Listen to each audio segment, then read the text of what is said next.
Salam hörmətli izləyicilər. Bugün sizə urologiya haqqında danışmayacağam. Sadəcə ümumiləşdirilmiş bir mövzu haqqında məlumat vermək istəyirdim. Sizin üçün də, bizim üçün də çox önəmlidir. Mövzumuz ondan ibarətdir ki, pasiyentlərin, xəstələrin həkimə gələrkən hansı sənədləri özləri ilə gətirməlidirlər?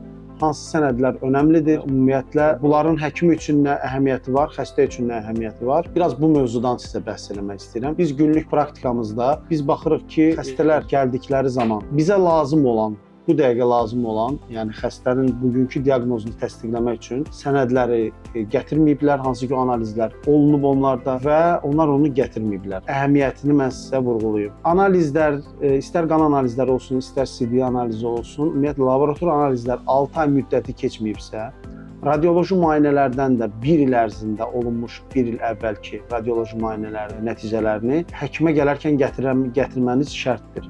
Yəni, əgər 1 ildən çox keçibsə üzərindən, təbii ki, onlar köhnəlmiş sayılır, yeni olunması lazımdır. Amma bəzi xəstəliklərdə, bəzi problemlərdə istər 2 il əvvəl, istər 3 il əvvəlki müayinələrin də nəticəsi bizim üçün çox yol göstəricidir. Diaqnozun təsdiq olunmasında, xəstəliyin inkişaf mərhələlərində, onun bundan sonraki kontrollarında, il yarım əvvəl hansı səviyyədə idi, indi hansı səviyyədə olmasına dəyərləndirmək üçün çox lazımdır. Ona görə də sizlərdən bir istəyim var.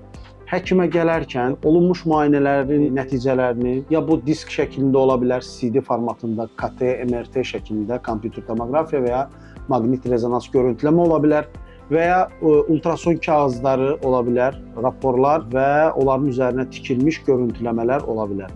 Və bir də laborator analizləri önəmlidir. Mən konkret urologiyadan deyim sizə ki, son 6 ay ərzində PSA analizi vermişsinizsə, təkrar analiz verməyə gərək yoxdur. Onu gətirə bilərsiniz bizə. Kreatin börək funksiyasını göstərən bir dəyərdir. Əgər son 6 ay içərisində vermişsinizsə gətirə bilərsiniz. CD-nin ümumi analizi son 1 ay içərisində olunubsa gətirə bilərsiniz. Ultrason müayinəsi son 6 ay və ya 1 il ərzində olunubsa gətirə bilərsiniz. Sizin börəyinizdə əgər bir kista, börək kistası varsa, qazanılmış və ya anadan gəlmə fərqi yoxdur. Əvvələ dayanan bütün analizlərinizi, yəni görüntüləmələr, bunlar KT ola bilər, MRT ola bilər, UZI kağızları ola bilər, onları mütləq bizə gətirin.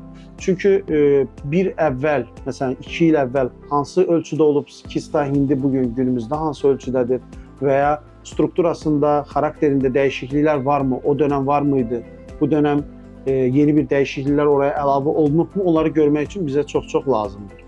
Ona görə mənim sizə məsləhətim, həkimə gələrkən tam şəkildə əlinizdə olan bütün sənədləri, analizləri və görüntüləmə raporlarını özünüzlə gətirməyi sizdən rica edirəm. Təşəkkür edirəm.